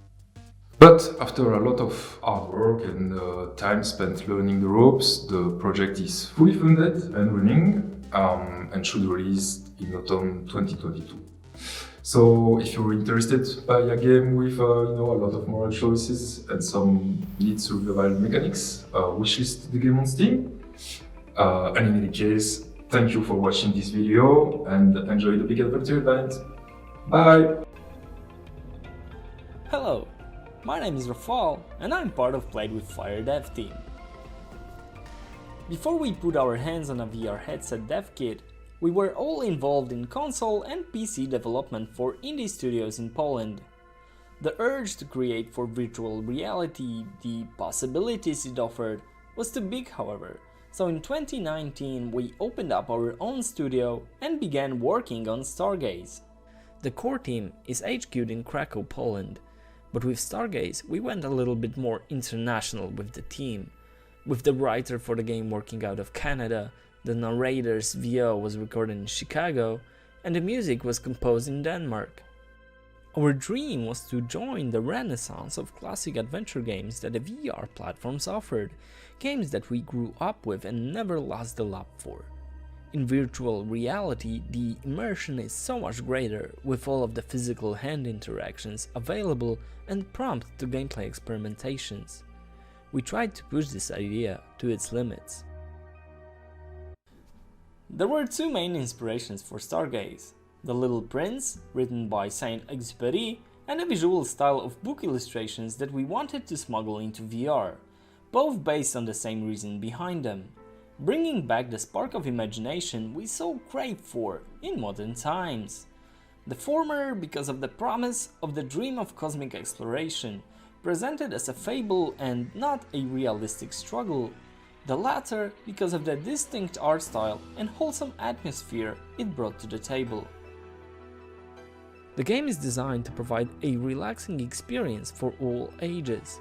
A compelling story will suit both children and adults alike, and the light puzzles will only boost the urge for an adventure to explore, research, and story or discoveries. In Stargaze, you don't collect and use items in a traditional adventure game manner. There is no inventory, however the player has some nifty tools at his disposal in the observatory. Exploring space with your telescope's controls, you find objects of interest which you take photos of. You also come up with research ideas that you then catch with a magical quill. You store these breakthroughs in your research journal, documenting all mysteries hidden in the cosmos. Because it's a VR game, you will physically manipulate all of those objects to complete your tasks. Your main tool will be the telescope. Pushing and pulling levers will adjust the image on the lens. We developed the game to take advantage of the different perspectives and angles you can see on a scene and build light puzzles based on this idea. All of that to stir that dusty imagination of yours and give the opportunity to strain that brain cells just a little bit.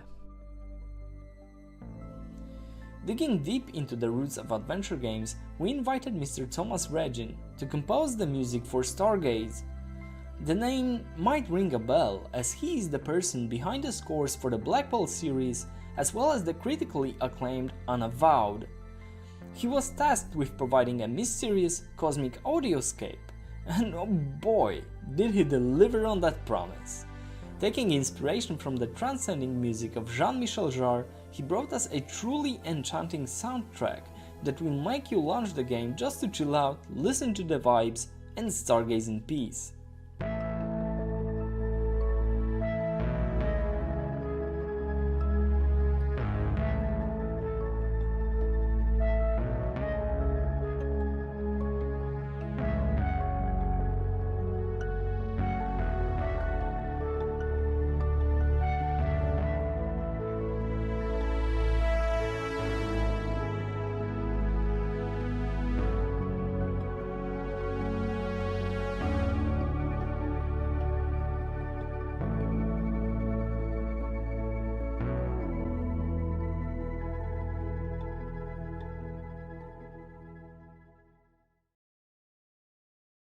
Hi, my name is Fred. I am the game designer of Crowalt and one of the co-founders of Madcrab Studios. Crowalt Traces of the Lost Colony is a pixel art adventure game that is about a young adventurer's pursuit of 150 years of mystery. It is based on the true story of the colony of Roanoke and continues in a fiction that we have created. You are playing as Hugh Radcliffe and exploring a town named Crowalt. Hi, my name is Burcu. I am the game artist of Crowalt and also one of the co-founders of Madcrab. We tried to create a slightly different style. Instead of traditional pixel art, we changed the art style 3 times until we reached the current version. Hi, I'm Necati. I'm the programmer of the Crowalt and also a co-founder of Madcrab. We started to develop Crowalt on the Godot game engine at the beginning. Then we have jumped on to Adventure Game Studio engine, which is created for only point-and-click genres. It wasn't quite strong for high-quality games and has some porting issues. Therefore, we decided to go to its Unity and finished our development in Unity. We have been working on Crowalt for more than 2 years and now we are releasing it on the 6th of January.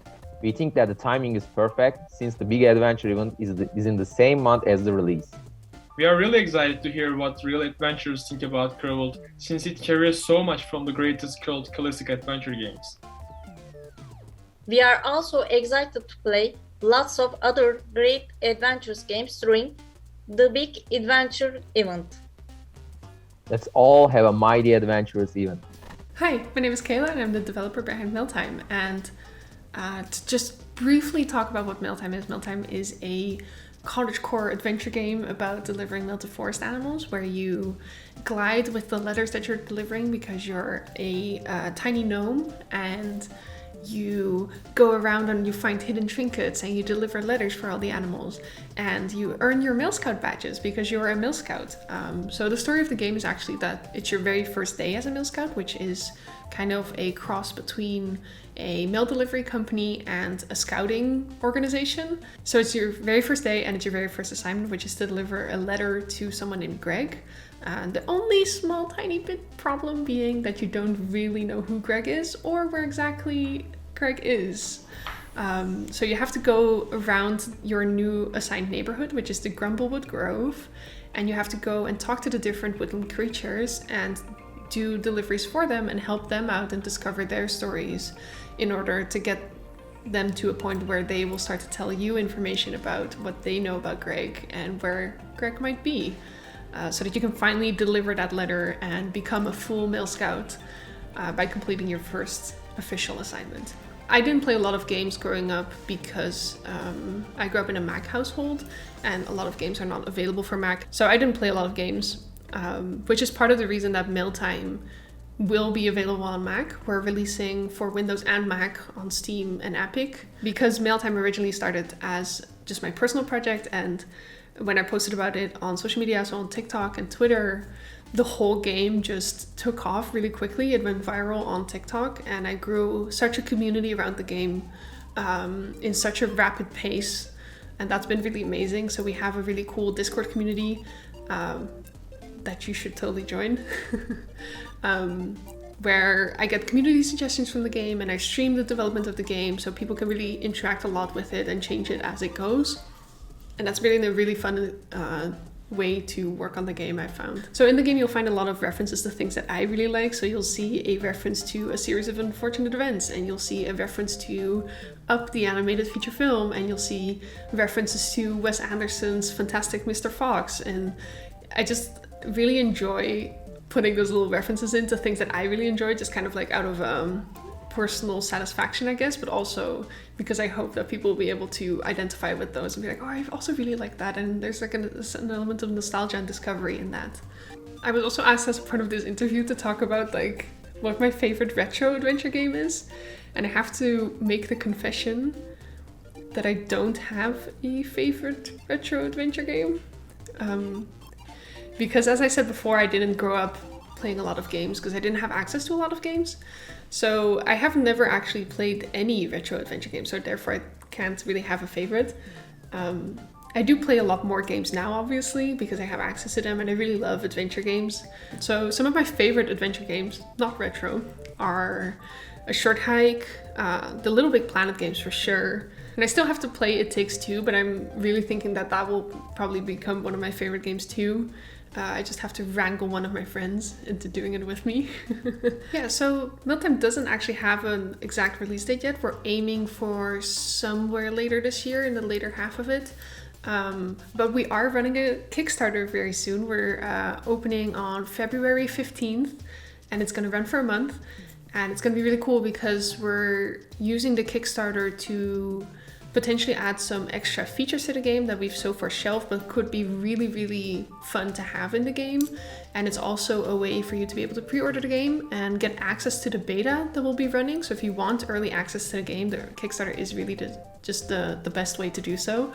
And we'll also be doing some cool merch opportunities, and it's just overall, I think the Kickstarter is going to be a really fun way that if you like Mealtime, you'll be able to both support the game and get it early. So yeah, February 15th is when we're opening, and we're revealing a lot more info around it then, but also leading up to it, we're sharing a lot more about it. So you should totally also join the Discord if you're excited about Mealtime, because that's where we run a lot of the community efforts from. So most information goes through the Discord first and then goes out to everyone else. Yeah, Discord's just a really fun place. We hang out. You should also go check out all the other games. They're super cool. And wishlist Mealtime on Steam, but also wishlist all of the other games on Steam. Yeah, thank you so much. Hi everyone, we are Hanging Gardens Interactive, and we are proudly presenting our game Sonority.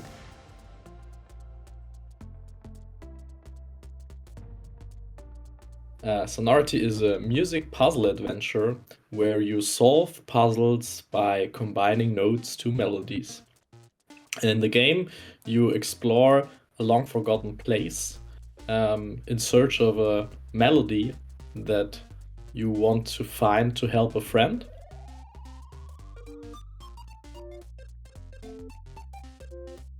Yeah, I'm Willy, and I'm doing game design and music, and also a lot of the programming. Yeah. I'm Ralph. I'm doing production, marketing, localization, and everything else.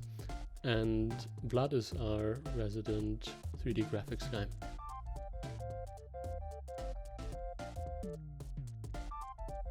Okay. Our goals with Sonority are threefold. First of all, we want to tell a small but moving story. Secondly, we want to show the world intricate and innovative puzzles. And thirdly, we want to bring music closer to people who are not acquainted with it at all.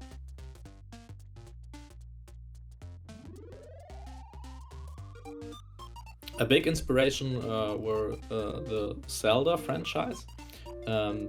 One idea we started when we were developing Sonority, when we were developing the idea for Sonority, was what if you have a game like Zelda, but you don't use any kind of combat or sword, but you only play the game with a pan flute, for example.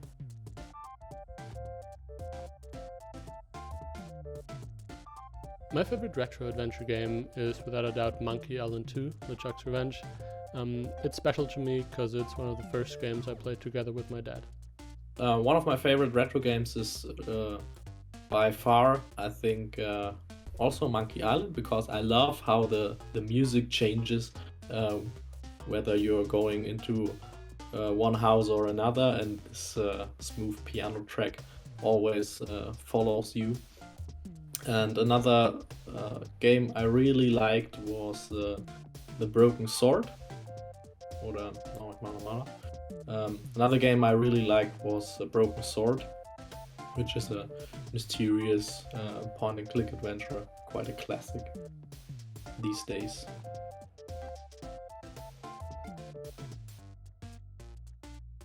One game I definitely want to play but did not have the time yet is the new Sherlock Holmes game by Frogware, because I'm a real fan, and I hear that the game is much like the Crimes and Punishments, which I really enjoyed. One of the many cool games at Big Adventure event, The White Door looks really interesting to me. I enjoy a strong graphical style, and the story looks very interesting. Hey there, I'm Dave Lloyd. I'm one half of a little indie pulp thriller adventure called The Drifter. As a murder is pursued by some mysterious armed men and killed. And that's really just the start of Mick's problems. Mick finds himself alive again seconds before his death. Is drawn into a mad web of conspiracy, shadowy corporations, murder, and the 1,000-year obsession of a madman. So yeah, that's my melodramatic little elevator pitch. But yeah, it's a fast-paced take on a traditional point-and-click adventure. Plenty of mystery and twists and thrills, and I'm hoping it's a sort of adventure game that can get you on the edge of your seat and be a real page-turner. I've got Barney Cumming, who's the other half of Powerhoof, and so he'll be doing art direction and a lot of character animation and general animation. We've also got Matt Frith on board, who's doing background art, Louis Meyer doing music, and Adrian Vaughan voicing the main character, and probably a bunch of the other characters as well. I've been making point-and-click adventures for almost 2 decades now, starting with sort of Adventure Game Studio back in the day, but together with Barney and Adrian and Louis, we've known each other for ages, and we've been doing lots of little game jams together, and so we've been doing a bunch of adventure games together as well. So little point and clicks, things like that, for Adventure Jam stuff, a few different game jams and things like that. The last one I did was the Telwinium, which was kind of a love letter to the early Sierra games, the SCI Zero era. Lots of dithered pixels and things like that. So that's like a nice cozy fantasy adventure. That was really fun to make.